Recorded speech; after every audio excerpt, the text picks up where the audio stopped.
look at my music shit as I'm a business owner. You know what I'm saying? Like that shit, half a cent per stream.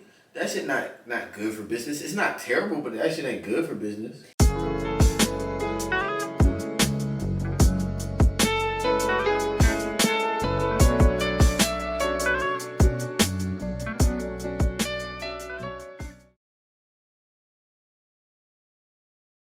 Welcome to another episode of the Expressurlifestyle podcast. We got Almighty Renzo in the building. How you doing, my guy? I'm feeling good, living good. How about you, G? Man, got the fresh fit song. You know, I'm doing my thing. You know what I'm saying? Got the new braids in. Sheesh. You be having the groupies do your braids? They not groupies. I'm at that stage where I ain't really got groupies yet. Okay. The women that are into me. They ain't into the movement yet, but we working on that. No, but I got a hair lady. Word. I got a hair lady. Nah. Dang, bro. So fresh off a new project.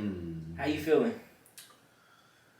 I feel like this, for a lot of ways, this album was like a rebirth for me. You know, I went into the album one person, then I came out another person. And even with the release, I went to release one person, I came out to release a whole different person. If I'm understanding this correctly, before you dropped the project, what kind of space were you in to where you kind of came out and you're in a whole new person? Before I dropped it or before I made it? Both. So before I made it, I had just dropped out of college. And I was in a space to where I was thinking about the music shit, and I was just thinking about like making another project, and I was hearing the beats that was coming out, and I was just like, damn, a lot of this shit's just really empty. Like, it don't really feel like art, like just beats. Like I wasn't really finding shit that I was connecting with like I used to. Okay. You know what I'm saying? So I felt like I had to reroute, I had to reshift, I had to change the mission. So, I used to make beats like back in high school. I got back on making beats. Then I called up my producer, Ben. We collabed on some beats. And then, like, I just had this, like, idea. It stemmed from, I was talking to somebody on Instagram. It's like a number called, like, Googleplex or something, right? Okay. It's like a big-ass number, like, way past billion. It's like a Googleplex, right? I was like, damn, I'm trying. And they was like, damn, like, why you even need like the unit of measurement? I was like, I need it. I'm trying to get Googleplex worth of bread. Facts. That's where I'm trying to get to. And then buddy was like, damn, all that money, you can buy your own planet. I was like, fuck that. I'm talking about my own universe type shit. Okay. And he's like, welcome to the Renzoverse. Who said that? This photographer I'll be working with named Young Flicks. Okay. So bro said, welcome to the Renzoverse. Yeah, and I was like, ooh, yeah, welcome to the Renzoverse. I'm gonna make an album about that shit.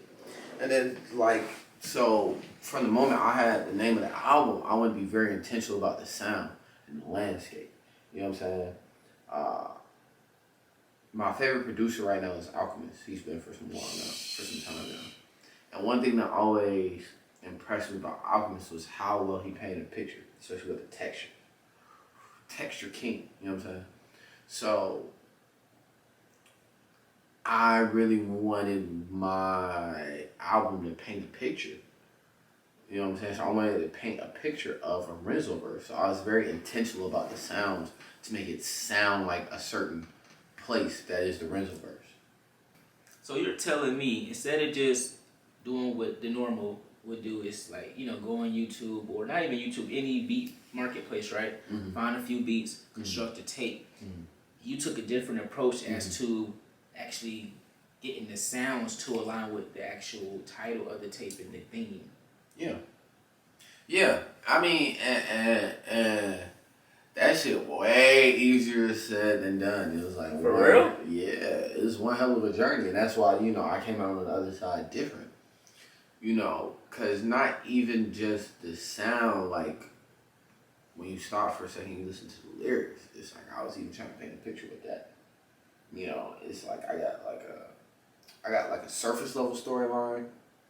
I got a storyline under that. And I got a storyline under that. You know what I'm saying? We gonna break down the tape, and I really I wanted to ask you, bro, like, when you released your tape, you elected to go on Bandcamp, correct? Yeah, I started on Bandcamp only, Bandcamp exclusive. I think that's like super dope. And you know what? It may not be up to that magnitude, bro, but you know, kind of how like what Ye got with the Donda player. Mm-hmm. It's up to that level because you taking matters into your own hand as far as the streaming platform you decide that your music is on. Kind of give us some background on why you decided to go with Bandcamp only exclusively instead of, you know, uploading it through the streaming platforms such as Apple Music, Spotify, stuff like that. I'm trying to take control of my destiny, so I gotta try certain shit. Okay. You feel me? I'm not trying to be in a position where it's like I gotta depend on certain things. You know what I'm saying? With my music, because I feel like that's just a path to compromising the art. You know what I'm saying? Like, if I gotta have, goddamn, 20 million fans just to make $1 million a year, it's like I'm gonna find myself in a position and compromises I don't want to be in. So I feel like there's just a certain power in finding out how to maximize the fan base you have and finding like, you know, especially if the fan base you have is willing to support you. You know what I'm saying? So it's like I want to find these different avenues to try different shit, especially because it's like, you know, like fuck Apple Music. Like, who's Apple Music? Like, I don't owe them nothing. Like, I mean, it's not like I want them to fail. Like, I ain't got to kiss them. It's just like they paying me less than half a penny a stream. Like, that shit's just like, as a, you know, I look at my music shit as I'm a business owner. You know what I'm saying? Like, that shit, half a cent per stream. That shit not good for business. It's not terrible, but that shit ain't good for business. And when did you realize all of this? I mean, I've known it for years because, you know, I didn't put shit out on streaming platforms for years. But, you know, for years, I was kind of just accepting, like, oh, this just is what it is. This time I was like, no, fuck that shit. And the money I made from that Bandcamp shit is more money I've made from all the years that I streamed service platform shit total. See, and that's where it get kind of tricky because you want people to support, you know what I'm saying? But if we being real, most of everybody streams their music on Apple Music. So, but I do like how you took matters into your own hand. Like, no, y'all coming to where I'm at. And if you want to, you can offer a tip. What made you go? First, did you already know about Bandcamp, and what made you decide to kind of set the price point at $1, and you left the door open for people to kind of leave a higher tip if they would want to? Yeah, I known about Bandcamp for some time. I actually dropped 2 singles on Bandcamp before the album. And the dollar thing, that was kind of like, you know, who am I to demand, you know, $11 for my album? I really want you to listen to it more than anything. So, like, even if you pay $1, like, I'll fuck with that. And, you know what I'm saying? It's like giving me momentum on Bandcamp and other places. So even $1 is cool. But also, I already knew that the thing about Bandcamp is a lot of times people fucking with artists, they give more than $1. Exactly. Which is what people did for me. So you saying, like, since you have it on that platform, people been actually going above the threshold and giving you more than $1? Every time. It's up once. Every time. Your project being on there, how has the feedback been when people first got a hold of the music? Honestly, I was getting my feedback faster when it's on Bandcamp than it being on our streaming platform. Oh, for real? Yeah, and I think the reason why is because the Bandcamp shit was new, and it kind of like made people like pay attention. You know, shit, like that plus listen party plus all the shit I had going on. The Bandcamp shit was, oh, now he has some different shit. What he got going on? Word. And you know, I do think like with the different marketing shit and the different shit I got in motion that I'm gonna put into action, like the streaming numbers gonna pick up and the feedback from that shit gonna all come in. But you know, it was honestly like, I'd probably say like that was really like, I feel like people was listening to my shit more when I put on that Bandcamp shit than all my shit before when it was on the streaming services. And how did you market the link to get people to go to Bandcamp? I just kept posting about it. On your Instagram and stuff? Yeah, and talking to people about it, and then also the listening party. So a lot of people that was at the listening party was like waiting for the album to come out because they heard it at the listening party. Exactly, bro, your listening party. So you kind of already went a different route with your album release during Bandcamp. What kind of made you get into the mindset of, all right, I have this unique body of work, and I want to actually go the route of having a listening party for it. What kind of made you go that direction? The body work. Yeah. Like, I didn't plan to do all this marketing shit when I first started on the album, but it got to a certain place to where like I was like, the art that this is, I gotta show it the respect by pushing a certain way. I can't push this how I push all my other shit. You know what I'm saying? That'd be disrespectful to the time I've put into it and the other people involved have put into it. Okay. You feel me? Yeah. Like I can't make no shit like this and not push it out there. I can't make no shit like this and then not give it my all to make the people hear it. You know what I'm saying? And when you was planning your album release party, were you kind of doing things on the fly? You already had a setup in mind for it? Yeah. Little column A, little column B. You know what I'm saying? That's what it was. Like I definitely had things that was intentional, things that was planned out. And you know, like the day of, sometimes you gotta be like, shit, this, well, we gonna make it work like this. Well, you know, we gonna make it work like this. And during the album release party, you just released the promotional video for it. Mm-hmm. So the people that was actually at the event, could you kind of feel the room and get a sense of how they was feeling the music, feeling your direction as an artist? Yeah, absolutely. Like, I definitely say like it's the first listening party I ever threw. So it's definitely like certain things I was like learning and like figuring out, and then it's like I feel like I had more figured out by the end, and that was like the height of people being tuned in. Okay. Like the DJ like had the shit EQ'd like much better by the end, and then like I had went up and I had like not performed but just like kind of like rapped along with some of the songs, and that like really brought people in because I had them like paying attention to the lyrics. So just different shit that I was learning. You know what I'm saying? Like I was learning as I was moving through the experience. What were your takeaways from it? How did you feel after the event went on? It was good. It was good. I definitely learned some things about planning next time that I'll implement when I'm planning the next one that I feel like will make it a smoother operation. And as far as your tape, were you satisfied with the reception that the people gave you for the music? Absolutely. What were some of the things that people were saying to you? Sounds unique. I can tell you put a lot of passion into this. Okay. Who made the beats? Y'all really made these beats? Y'all made all these beats for real?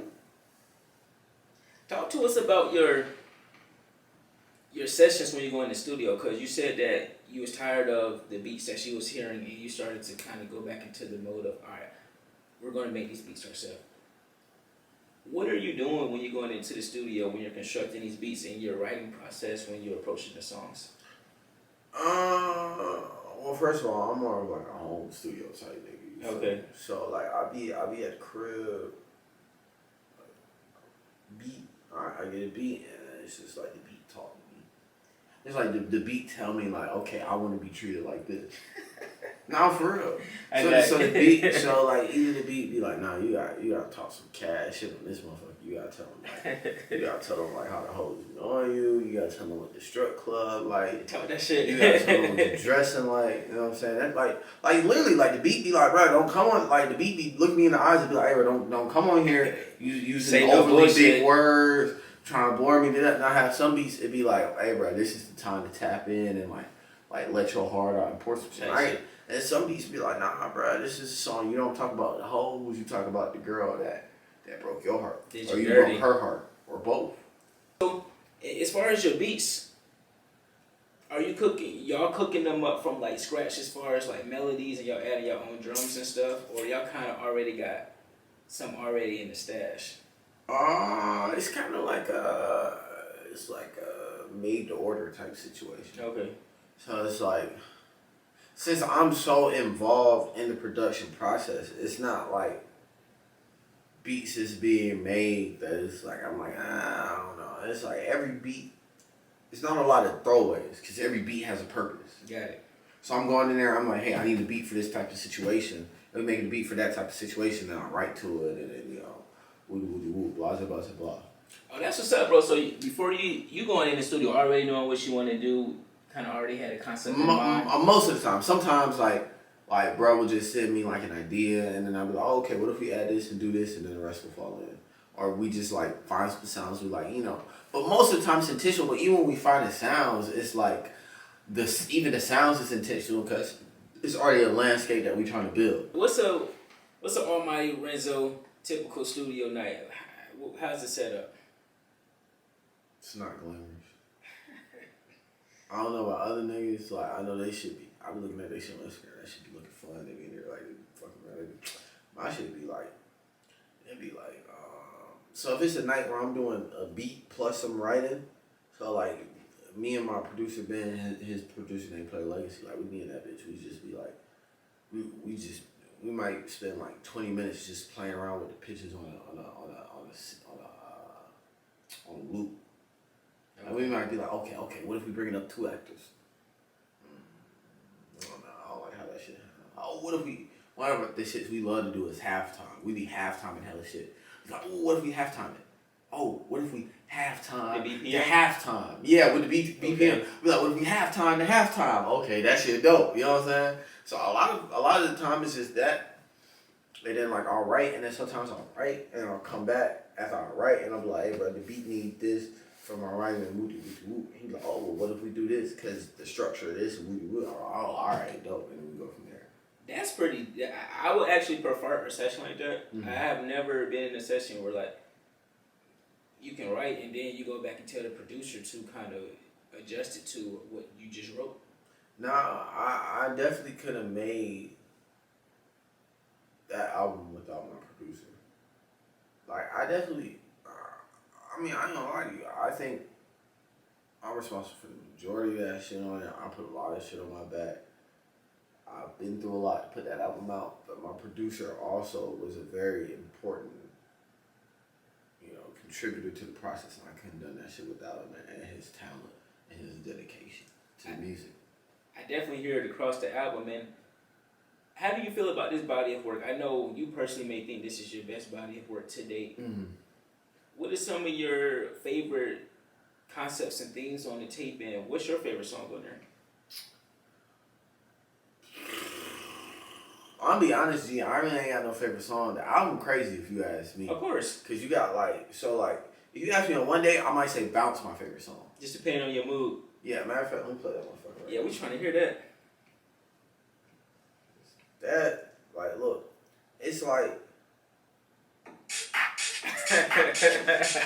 I'm the only nigga I know, personally with a song like this. That can make some shit like that. I literally don't know no one else personally that got music like this. In that ride, though.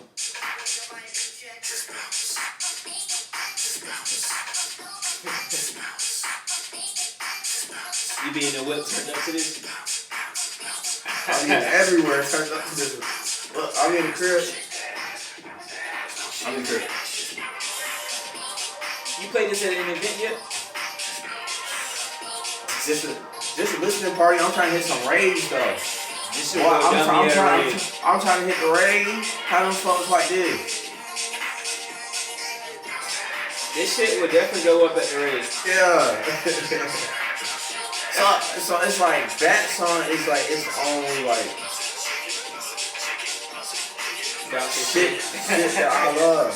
But then we got this song I did with my cousin, and we both went off on this shit, and the beat crazy.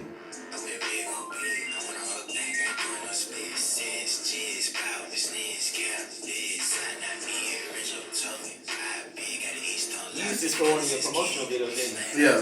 Yeah. That nigga used to talk that shit. Yeah.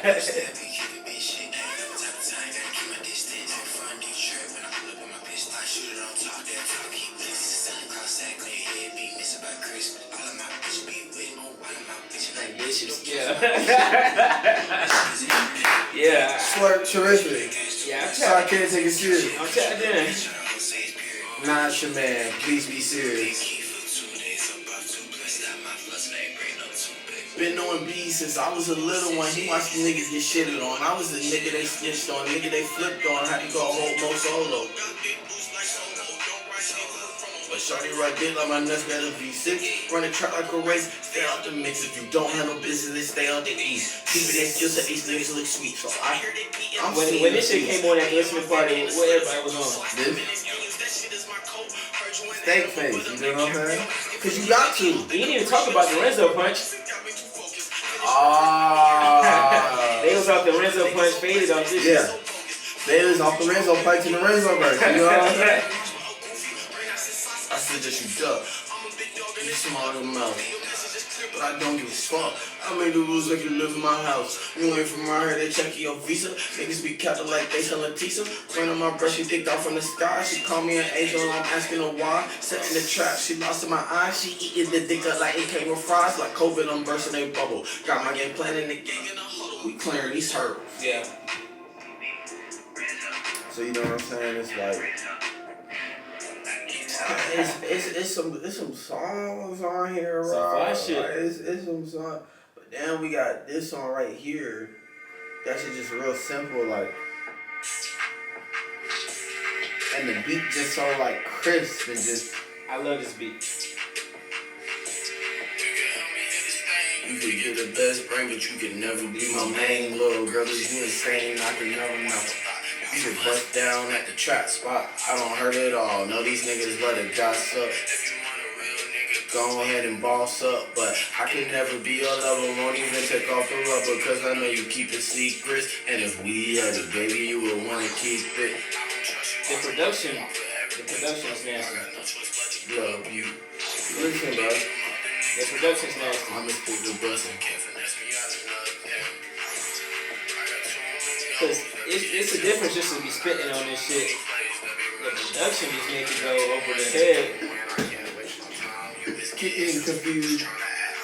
It's like this. I really want this shit to be a project that is like you don't get this whole shit on the first listen, second listen, third listen, fourth listen, fifth listen.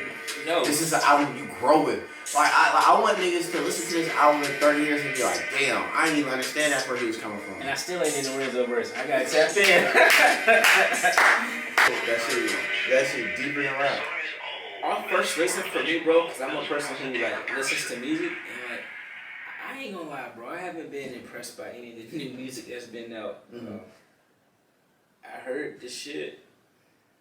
I'm like, finally, something I can actually that's making me think.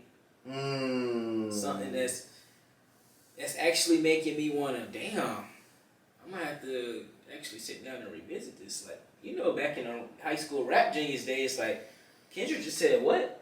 Mm-hmm. Oh, Kid Cudi, he doing this on the song? Like, I heard it and I'm like, yeah, I'm gonna have to sit down and take my time with this project, and I needed that, bro. You know, the music been coming so fast. It's kind of been like the same shit. It's like I understand the fastness to a certain extent. Like there is some shit you can get all fast, but you can't get everything all fast, bro. You can. I mean, that's my opinion. You can. Well, I'm not gonna say that. It's like everybody can't be getting everything all fast. Like you gotta have, like you know what I'm saying? Like where the fuck are the artists? Like The Weeknd dropped the album recently, right? Dawn FM. That's hard. You heard it? Of course. That album go crazy, bro, because it was like you could tell this album was made by a person that loves music. There's no way you don't love music and you make that album. Let me say this, bro, because you're an artist, but when it comes to the actual genre rap, you can make a rap tape pretty quickly. Yeah. So I can't be mad at people who put out projects back to back rapidly. No, and I can't either, and there's no problem with that. But what I'm saying is everything it's like quick, and to a certain point, it starts feeling like that shit is laziness a little bit. You know what I'm saying? You can tell if it's laziness really just by the quality of the songs. And that's what I'm speaking to. Yeah, like the songs that you have on the tape, ain't no way you can cook that up within a month. But the fact that you actually took, how many? It took you like a year plus, correct? I was a lot. So maybe 3 years in the making of that project. Yeah, and I dropped shit during that time. Like Freestyle Fridays, I had an EP I dropped. I had like 5 singles. You know what I'm saying? You know, to feed the streets. But that wasn't the album.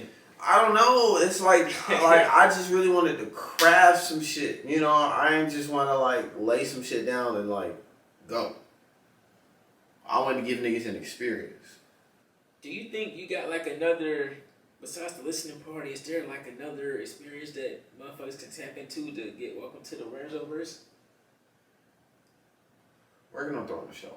Okay. We working on it. A show like performance, or it's like on some other shit. What you mean by other shit? Like it's not. It's more than a performance. You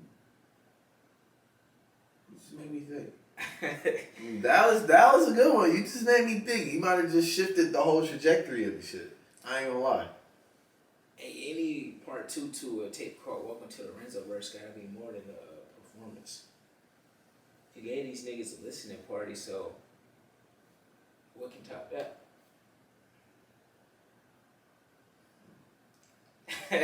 I ain't mean to have you think too hard during the interview, but that's just Ain't nothing wrong with that. that's just what I was kind of thinking as a consumer.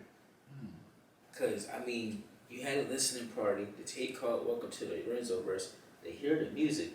They gotta be in the Renzoverse at the next event. That's all I'm saying. We're proud to present Digital Marketing Genius. This ebook has it all. We're providing marketing skills at an easy to comprehend level to grow your brand, as well as the best tips on how to flourish on social media and properly advertise. Inside, you'll discover how to take action yourself with the best marketing techniques and strategies. We have digital marketing terms that are explained to the fullest, along with provided examples and tools to help you succeed, along with the proper way to advertise on social media and the finest tips for small business owners and people looking to properly elevate their brand on social media. Grab your copy now. Bro, on your cover, talk to us about the cover, because it's a lot going on there. What kind of concepts you got when you made the cover of your tape? So basically, I had the title Wax Sound Semi. My producer also paints. Oh, that's hard. So I hit bro. I commissioned him to make like this painting type shit. Made a painting for me that I was on canvas that I was gonna try and capture and turn into the cover. But that shit was hard. It wasn't transitioning well. So what I did was I sent the canvas to this young woman who's a graphic designer. The canvas that my producer had made, I asked her if she could do something inspired by that, and she did. It's a hard cover though, right? Like that's a, you know what I'm saying? I know I'm biased, but I mean that's a hard cover. Nah, you on here to talk your shit, man. That's a hard cover. I mean, the cover and the music is top tier. You know what I'm saying? So definitely something to be proud and recognized about. Mm-hmm. Damn. So you saying you got your producer to kind of do something on the canvas, and you took that and you brought it to Fiverr and had somebody bring that idea to life. Yeah, pretty much. And when she sent it back to you, what was your reaction? Okay. I said, okay, this is different for sure. And you using that for your merch that you're trying to release as well? I mean, you know, I'm gonna always have a merch design that just has the cover, because I just think that just, you know, that just makes sense. But also, I contracted the same young woman, the same graphic designer, to do a design just for the shirt. I showed it to you before, right? Yeah, you showed it to me. Yeah, so she made that design, and that shit hard. And I did see where you dropped it on Instagram. How were the people feeling that? Oh, everyone was stuck with the previews. They was like, when the merch dropping, when the merch dropping, when the merch dropping, when the merch dropping, when the merch dropping. I mean, the merch is technically done. I just gotta push the button, but I got so much other shit going on, and I'm trying to like, I gotta find the right time to drop the merch. I was gonna drop it this week, but Want to have like a rollout for it and stuff? More so like, well, that too, but also just like I got other shit that I'm trying to drop, and I'm not trying to like have all my shit like just like, you know, just bumping into each other while I gotta space my shit out at least a little bit. Like I got some content coming to the people this Friday. As you know, I dropped the other video, the recap video of the listening party. I'm gonna post like a fit picture or something like that this week too. So, what do you want people to understand about your artistry? What do you want people to understand about Almighty Renzo that they already know or what they don't know? I want people to know that I'm here with a message. I'm not just here to put random words over the sound. I'm here to reach people. I'm here to change lives. I'm here to change the course of things. I'm here to alter realities. I'm here to change perspectives. I'm here to open minds. That's what I'm about. So far, have you feel like you've been doing that? Yeah.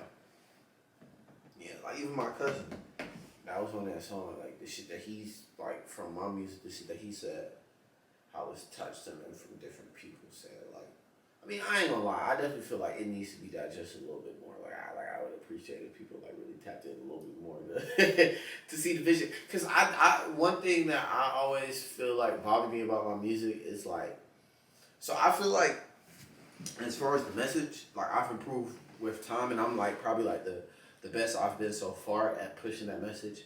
But even before now, I still like was pushing that message, but people wasn't paying attention. So like I might say something like I'm fucking on this bitch, or I'm scamming, or I'm smoking this or drinking that, and people will focus on that. But I'm saying other shit too. People don't realize I'm just saying like I'm just describing my lifestyle. Like the only reason I'm not talking about like certain shit as much no more is because it doesn't reflect my lifestyle. So you saying people like when you talk about the bullshit versus when you kind of on the track expressing your life or having like deep cuts? What I'm saying is they kind of one and the same. Okay. It's life. There's a duality to life. You know what I'm saying? None of us is all just. I mean, maybe there's some, but me. I'll say me. I ain't even gonna say none of us. Me. I ain't just all. You know what I'm saying? Just like work. Even though I like to work, I'll be working a lot. You know what I'm saying? But it's like it's other sides to me too. You know what I'm saying? So that's real too. If it's real. Yeah. It don't just gotta be some positive shit for it to be real. I'm not giving it to you like if I say I'm at the strip club, I'm not giving it to you like you need to go to the strip club. I'm giving it to you like I'm at the strip club, nigga. If I'm at the strip club and I tell you I'm not at the strip club, I'm a fucking liar. And I'll be at the strip club. What you be doing at the strip club, man? You be paying these girls I'm rent? in a booty club looking at booty. You be paying these girls rent? I hope not. I don't think so though. Like the amount of money I be throwing, like I don't know, strippers bougie. Like I feel like they rent gotta be more than what I be throwing. Oh, so you be throwing the check. I be throwing money, but I don't be like. I feel like a stripper rent, bro. That shit range from like 1,600 to like 2 something. I be there throwing money. I be blessing, bro. But I go there too much, bro. Like I'm still a regular nigga. Ain't no way I can survive dropping 1,600 every night for a weekend. Like all this shit. Like nah, bro. So I still got the music shit that hell nah. So when Almighty Renzo come to the strip club, you blessing? I'm definitely like. But that's the thing, like most people is not in there throwing those 1,600. Like it's like if you only listen to the music and like look at certain shit, you would think it's like a certain kind of atmosphere and culture in there, bro. It's not really that. I really be blessing more than most niggas. Like I be like it's like I thought you would have to spend here to be in a strip club, but I really be spending like here, and most niggas be spending like here. You know what I'm saying? But I also be on the regular nigga spots. You go somewhere like Magic City, you probably gonna have to throw like a check. I ain't gonna cap. So this is something you do on the regular. Yeah. I be at the pinups. I be at Scrogers. I be on other spots too, but they're my main too. Bro, I went to this one spot in Houston called Chicas Locas. Shout out Chicas Locas. If you ever in Houston, like strip clubs, go to Chicas Locas. What kind of night that was? This is a couple. Listen, last time I went to Houston, I was there for 3 days. Okay. I went to Chicas Locas every day. I'm gonna have to pop out then. They got better like shorties than the A. Well, let me just say the atmosphere, I guess. That's a longer conversation. That's an off-camera conversation because it's long. We ain't even got time for all that. That's an off-camera. Like I'm gonna have to put you down. I dig. So damn, we don't got down distracted talking about the strip club. That's what the strip club do to you. It gets you distracted. That's the thing about the strip club. It's like it's a good it's a good decompressor, and I also feel like it helped me a lot with my music. Like not even like delivery, sounds, and even engineering. Like fuck, it helped me with the engineering. Hearing it in that setting. Hearing in that speaker, hell yeah. So even like talking, like if you just talk to strippers, like instead of just cool. like doing whatever, like not only are they cool, they're people, their subjects, their perspectives. Like it's so many things you can gain from it besides just having some ass in your face. Plus you can have some ass in your face. But it's like at the same time that shit a distraction, man. But I mean, I do fuck with it. You said it's like a decompressor. You're not even really there just to say, hey, I'm at a strip club, throwing a check. You there to like, get some creativity, some thoughts off. I ain't gonna cap. It's definitely been times like I went to a strip club and just sat in there. Got a beer, got some food, and then left. As far as the underground rap scene, how do you feel you compare against other artists? I'm better than these niggas.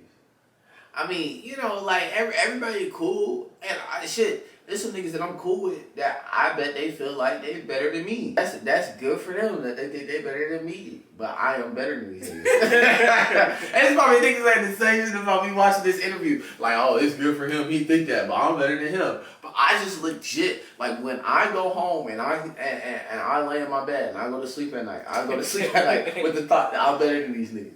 Like now, do I have certain things to work on? Absolutely. Is my music flawless? Absolutely not. Are there some things that people do better than me? Absolutely. But like in totality, bro, I just feel like I'm better than these niggas and I'm only getting better. Was you feeling like that before you dropped this project? Listen, I always felt like I was the nicest niggas in the room, but this album is when I felt like I was the nicest nigga on the scene. Like, there's some really nice niggas on the scene. There's some really, really nice niggas, but it's like, yo, I'm just on some different shit. You know what I'm saying? That's no disrespect to anybody else. Like I said, some of these people, I expect them to think that they're better than me. They're at a certain level to where it's like certain shit, it's like opinion-based in music, to where if they feel that way or somebody else feel like they're better than me, I'm not mad at that opinion. Thanks.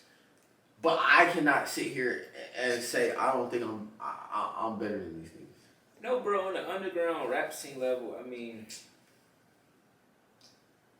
niggas is in competition right now, to be honest, and everybody should definitely feel like that nigga. And from what I've seen, the body of work, the way you doing your promotional marketing, and just how you come in general, I definitely feel like you are on some other shit. Not just because I know you, but I definitely think you have a super higher year to get to that you haven't even tapped into yet. So, absolutely. Yeah, most definitely. And as far as your early come up with music, how would you attribute that? Like when you first started rapping, when your name was Guy James, take us back there. Shit, when my name was Guy James and I was rapping, I was at Arabia. Niggas was like doing like freestyle ciphers and art class and shit. And I remember I had this one class my senior year. This is my first period. That shit was economics. This is one nigga that I had in that class. That nigga pilot now. That's his name wrong. We used to go back and forth with the rap battle. And like sometimes, and I was just smiling and laughing thinking about this shit because it's just like, damn, the good times. But it would be like sometimes, like I remember it started out, it'd be like a lot of times it'd just be me and him and then maybe one other person. It'd be me and him and like 2-3 people. Then it got to the point where it'd be like a good portion of the class listening while we rap battling, like trying to see like what niggas gonna say. Who came out on top? Who you think? I'm asking. It was me. I mean, I ain't no cap. Like he had some shit. You know what I'm saying? He had some shit, but nigga, I was on some shit. I remember it was this one shit. Cause it was something like we used to do like the the smack URL rap battles because we was just fucking around, like wasn't nobody taking it seriously. So we say shit like oh I got straps in the trunk and I'm busting back just cause we know we bullshit, we just having fun. Yeah. It was this one shit.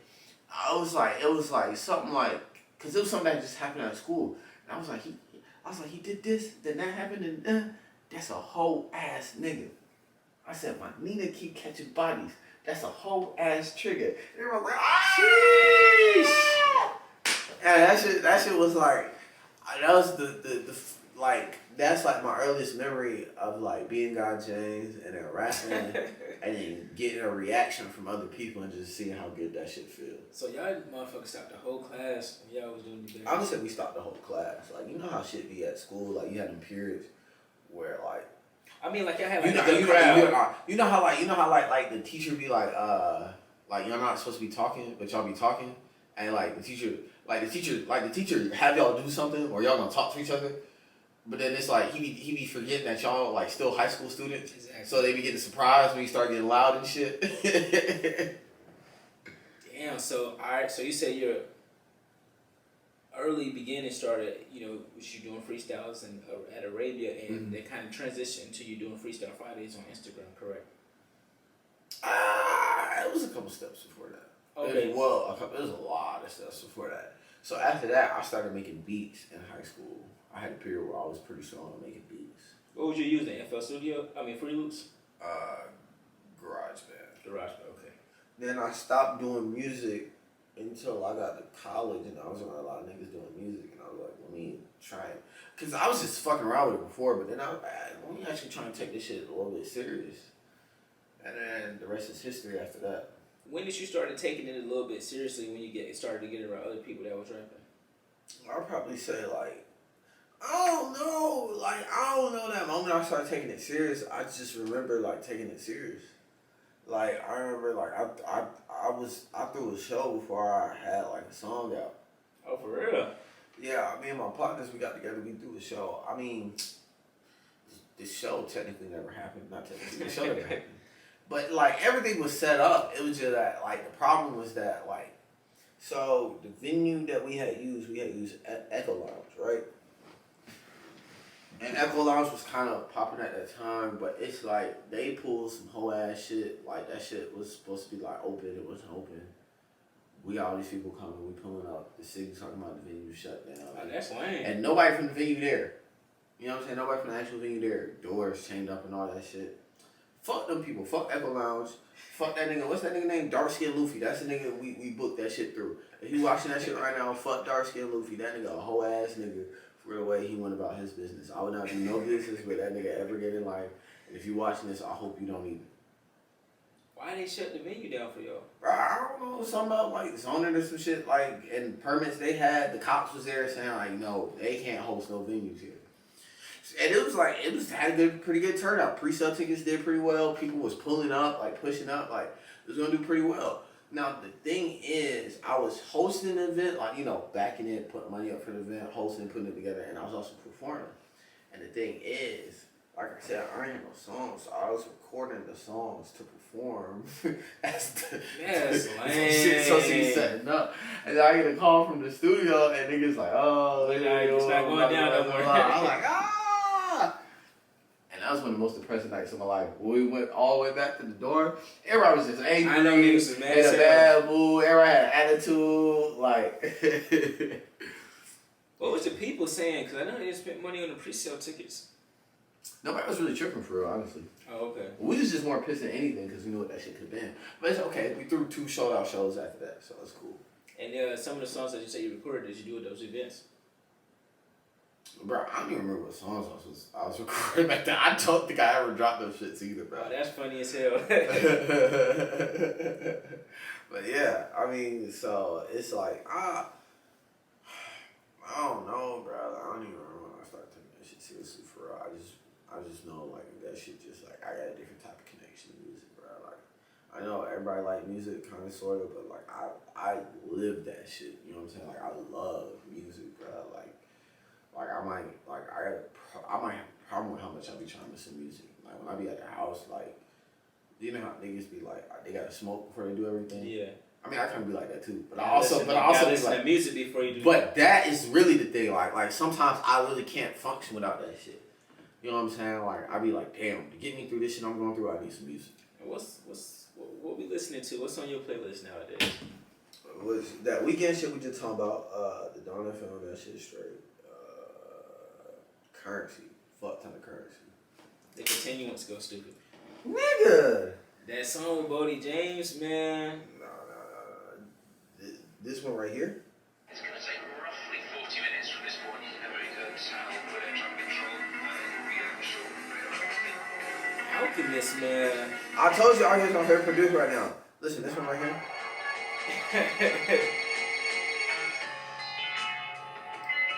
Nah, this one right here crazy too though.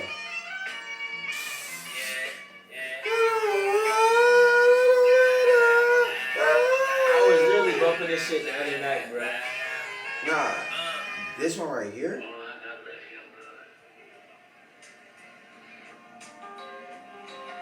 Spoke to my soul. This one right here tough too. The song with Styles P go crazy too. Well, watch him, yeah. Every time Styles P and Currency link up, they go nuts. I ain't gonna play too much though, cause that ain't my music. I think Styles P underrated, but yeah. So By who?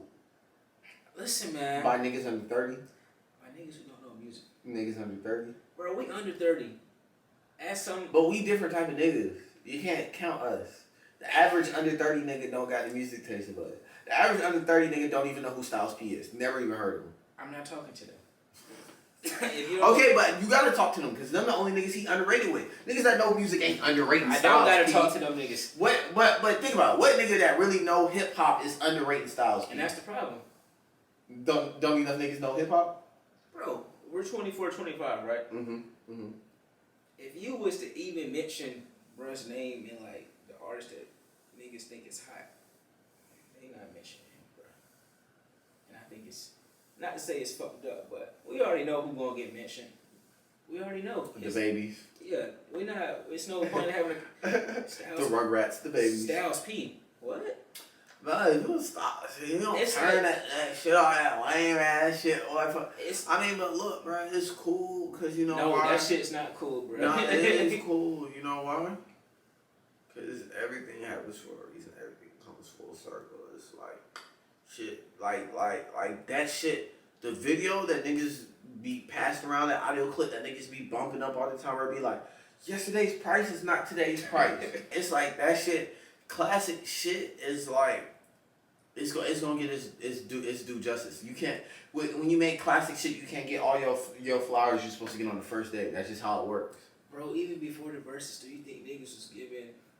The real niggas was. Of course, me. I ain't gonna lie to you, bro. I said the real niggas. He said, of course me. This nigga said I said the real niggas. He said, oh, so you talking about me? Of course.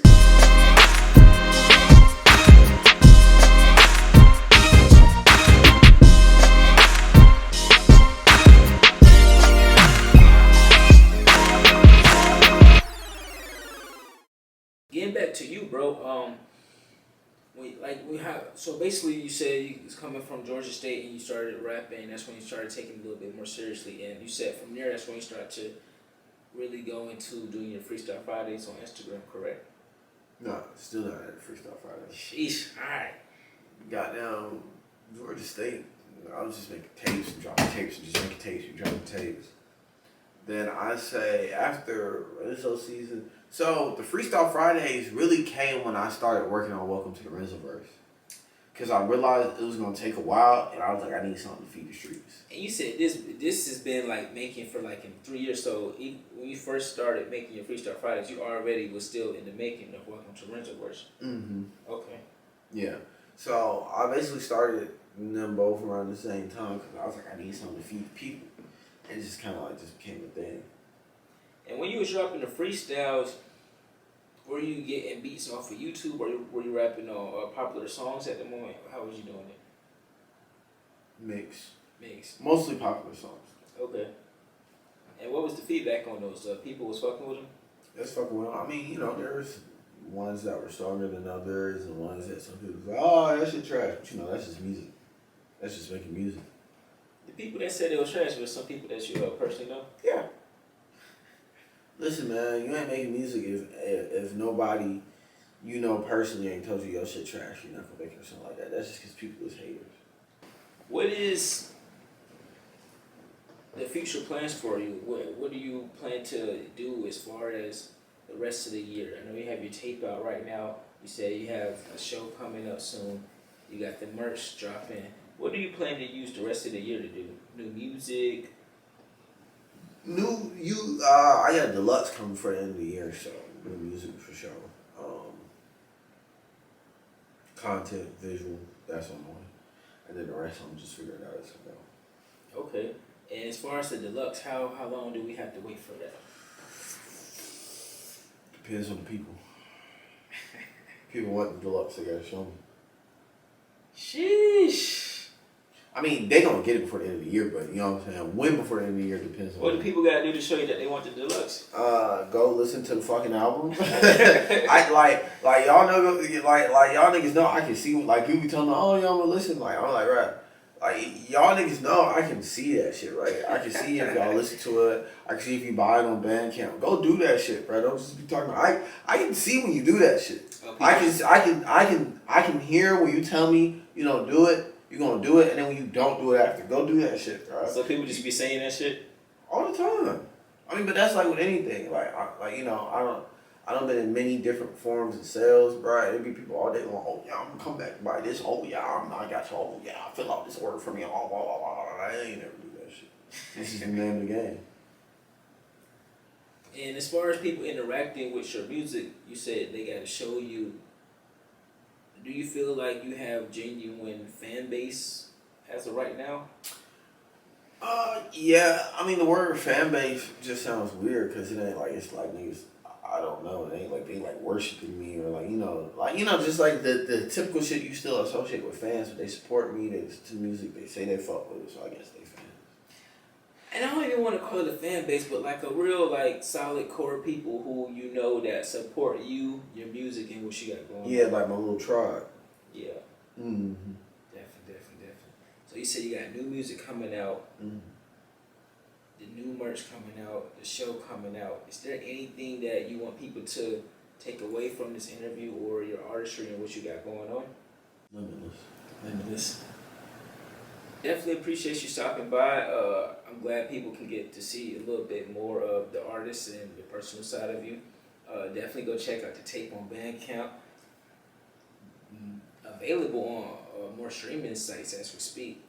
Apple Music, Spotify, YouTube, Tidal. Let's use some weird ass streaming service out because like it's on Deezer, it's on hella shit. Deezer, Shazam, like Pandora. Like unless you use like some weird obscure music streaming service that your partner just coded and made in the garage or some shit, it's probably on what you. They can tap into and listen to the tape. Mm-hmm. And can you leave them with your Instagram and act for them to follow you?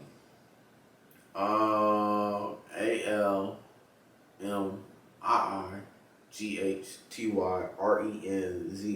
on everything, literally everything. All platforms, Almighty Renzo. No spaces, no underscore, just that on everything. That's a bet. Well, I appreciate you, bro. I appreciate you, G. Thanks for having me. Thanks Of for course. inviting me.